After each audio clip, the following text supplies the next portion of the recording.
आहे 5 जानेवारी 2025.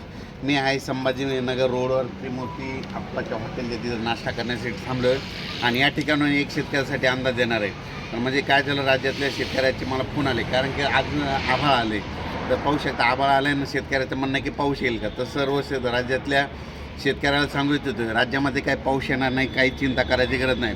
फक्त आज आणि उद्याचे दिवस ढगाळ वातावरण राहणार आहे, म्हणून काय अंदाज म्हणजे अंदाज लक्षात येतात. राज्यातल्या सर्व शेतकऱ्याला सांगू इच्छितो की राज्यामध्ये जवळपास 10 जानेवारीपर्यंत पावसाचं वातावरणच नाही, म्हणजे पाऊस येणार नाही. त्याच्यामुळे काही चिंता करायची गरज नाही. फक्त राज्यातल्या सर्व शेतकऱ्याला सांगू इच्छितो की राज्यामध्ये फक्त 10 तारखेपर्यंत तीव्र स्वरूपाची अशी थंडी राहणार आहे, म्हणून हा अंदाज लक्षात येतात. फक्त 11 आणि 12 जानेवारीला ढगाळ वातावरण राहणार आहे, उत्तर महाराष्ट्राकडे राहणार आहे आणि त्याच्याकडनं विदर्भाकडे राहणार आहे, पूर्व विदर्भाकडे राहणार आहे. पाऊस काही येणार नाही, त्याच्यामुळे काही चिंता करायची गरज नाही.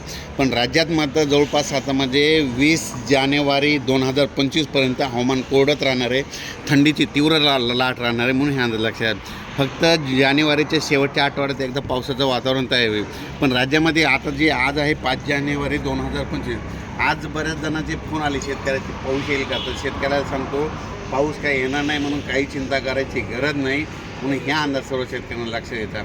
फक्त थोडं अंशतः ढगाळ वातावरण राहणार आहे, म्हणून हे लक्षात येतं. पण राज्यात मात्र पाऊस येणार नाही. तुम्ही तुमची शेतीची कामे करून घ्या, कांदा लागवड करून घ्या, मका देखील काढायची तर काढून घ्या. वीटभट्टीवाल्यासाठी एक आनंदाची बातमी, पाऊस काय येणार नाही, त्याच्यामुळे काही चिंता करायची गरज नाही.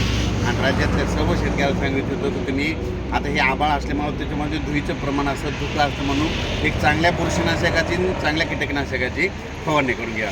अचानक वातावरणात बदल झाला तर लगेच एक मेसेज दिला जाईल उद्याच्याला.